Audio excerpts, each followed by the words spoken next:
What's up everybody, BigSweetC here with you. Got a special little video for you today. I want to talk about our new live stream. If you aren't aware, we just started a Zane playthrough in Borderlands 3. Now, I recently got a PS5, so we're playing the PS5 version. Technically, I bought it on PS4 a long time ago. I got it on a super sale. We're just kind of getting a chance to play it, and I kind of wanted to go over with some of my initial thoughts on it. But first, in case you do not happen to know what Borderlands 3 is, it is an action role-playing first-person shooter developed by Gearbox Software and published by 2K Games. It was a sequel to 2012's Borderlands 2, the fourth entry into the main Borderlands series. And it was originally released back in September of 2019. Now, on the 20th of November, when they released the PS5 and the Xbox One X, they did I think it's just a 60 FPS patch. I don't think there was anything else redone for the PS5 and the Xbox Series X. But when they got released, it released on their console, at least in 60 frames per second, as opposed to the 30. Maybe there was a graphical update, but to be honest with you, I'm not quite sure. It does look fantastic at 1080p, so I wouldn't be surprised if there was. But at the same time, I know PS4 can do 1080p, 30 frames a second, so I can't imagine it looks... They were able to get it out that much faster with like a radical overhaul on the game. So I'm assuming the only basic difference is the 60 FPS versus 30 frames per second. Now, the point of the game is you complete quests and side quests in either single player or multiplayer. There are 4 classes to choose from. They are 4 new classes, new-ish classes. I should say they're really kind of the similar classes, but new characters. Although there has been a dramatic overhaul of the skill point tree. In previous games, you were only allowed to have basically one special attack that worked on a cooldown menu. Now you have your option of 3 different abilities that you can attach. So there's, as I was saying, there's 4 characters. There's Amara, she's the Siren character, kind of the AKA magic user. There's Mose, the young gunner. There's Flak, the robot beastmaster. He summons creatures to aid him in fights. And then there's our character, Zane the operative. We use gadgets and gizmos to protect ourselves, if you will. So the 2 abilities that we are using now are, one is a sentinel drone that we send out. One is basically a clone of ourselves that just kind of sits there. It's a mirage, if you will, if you're familiar with the Apex game. And you essentially become a 3-man army as opposed to a 1. Now, the reason I chose the Zane character is because of that. I kind of like the idea of being more of like a 1-man army in case I was going to play most of this by myself. But there is a little special, unique ability of his. So normally everybody gets 1 ability and a grenade. Well, in the case of Zane, I can actually substitute that grenade for a 2nd ability. That's what gives me the modification to be able to use the drone and the clone at the same time, which is kind of cool. I did not know that going into it, so that was kind of a surprise to me as I started playing the game. But very much like the previous games, it's a looter shooter. You know, the traditional looter shooter. This is the original. It's back. It's not necessarily really innovative, but it is definitely perfected. I'm not sure if we can ever say that a game is really perfected, so to speak. Maybe Sekiro, but it is definitely a lot better thought out. So with the ability to choose between the 3 abilities as opposed to just 1, you do get a lot more customization with your characters. It's got a new game plus, so you can go in and kind of revamp your player to get better loot. If you're unfamiliar with how looter shooters work, you go in, you kill enemies, they give you stuff. you go in, you kill enemies, they give you stuff. You then use that stuff to upgrade your attack power and whatnot. And even so much as, say you get an assault rifle named the Wolfhound. You come back later into the game, you're a little bit higher level, you get another assault rifle named Wolfhound. It's the same gun, but one is probably significantly better because you are at a higher level when you picked it up originally, than when you picked it up originally. So it does kind of vary depending on your level. Game gets increasingly harder, but also you get better loot as you get higher level up. Just like a traditional looter shooter. There's apparently a billion guns in this game, a billion different type of guns. That seems like a lot to me. I'm probably going to ignore probably a good 65 to 70% of them, because truth is I don't even really look at anything until I get to, pretty close to max level, or somewhere towards the end of the game. It's apparently about 35 hours worth of gameplay. There, like I was saying, there is the New Game Plus if you wanted to go in and try and get some of the similar loot that you're familiar with, but at higher levels. But there's also, I guess, just a ton of extra stuff. I'm sure there's probably DLC for it now.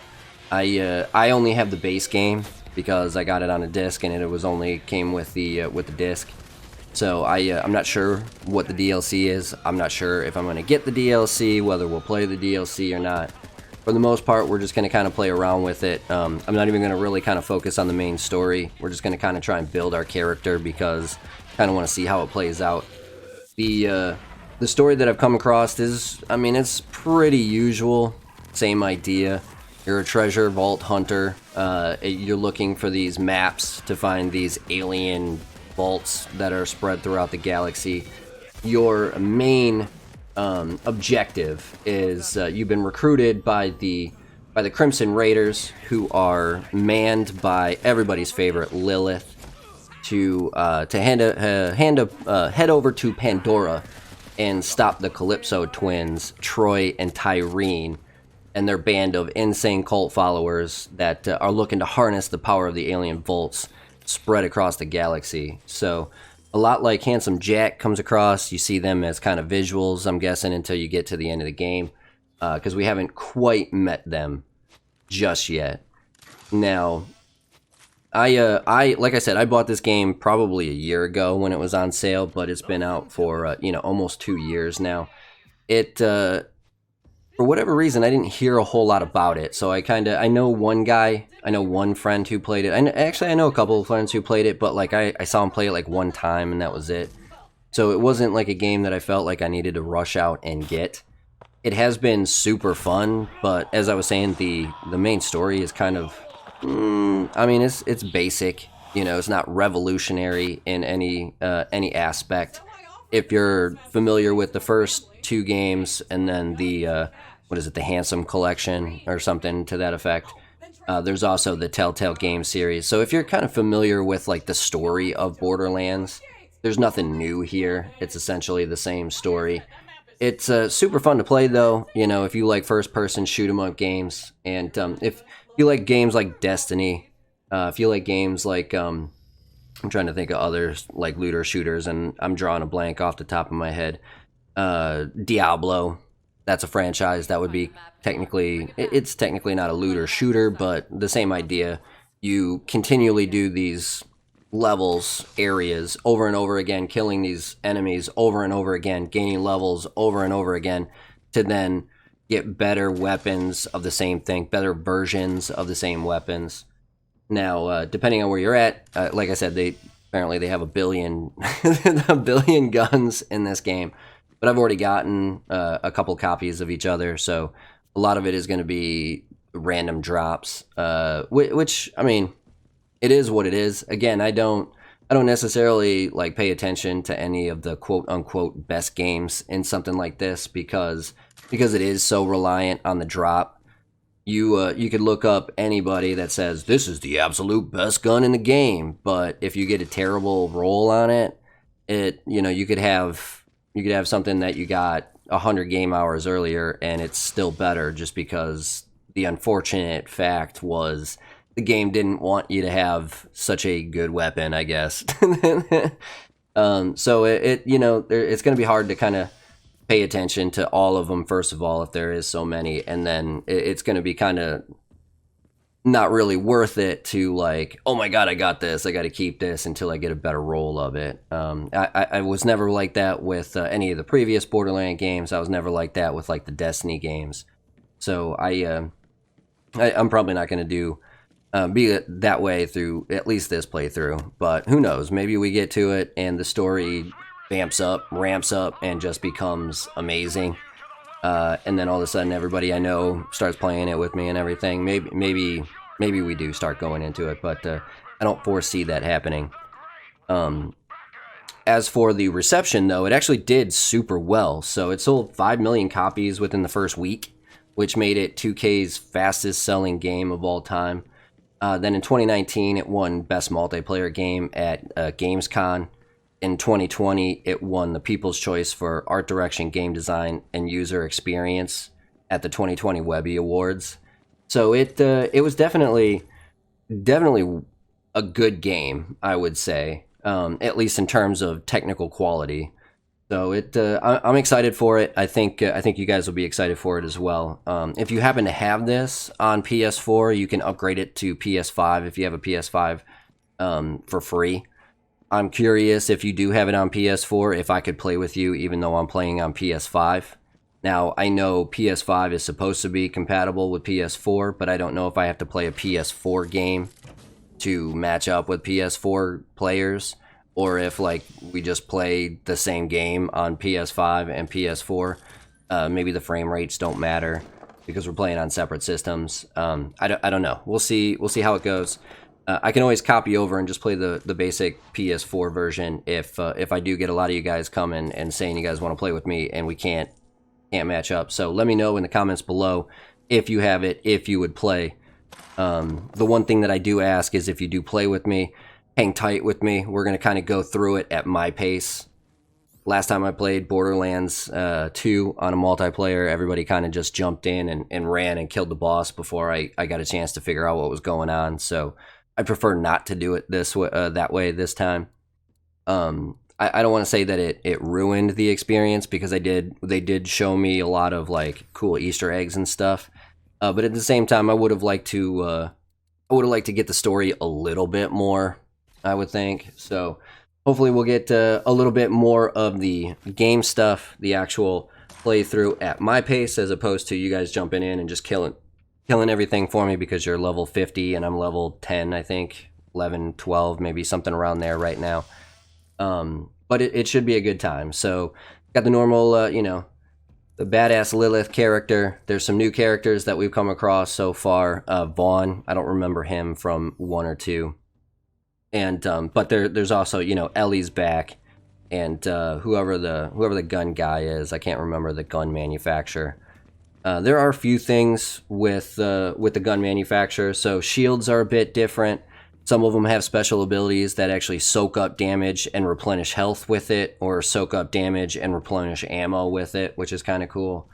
And like I said, I can't get over the fact that there's supposed to be 1 billion guns. That seems like so many. If there's 1 billion guns, I doubt I get to even maybe 500,000 of them. I don't know. We'll see. But I am looking forward to it, and I hope you guys are as well. If you are, do me that favor, hit that like button, hit that sub button, hit that notification bell so you know when I do drop a new video or go live. Head on over to Instagram, Twitter, and Twitch. You can follow me over there if you want some more of the Sweetness family at BigSweetC. Either way, that's going to do it for this one, BigSweetC. That's me wishing YouTube that's you. Wonderful day, night, morning, afternoon, evening, whatever time of day it might be. Long as you're watching, I'm wishing you a wonderful watching time. Sweetness, signing off. Peace.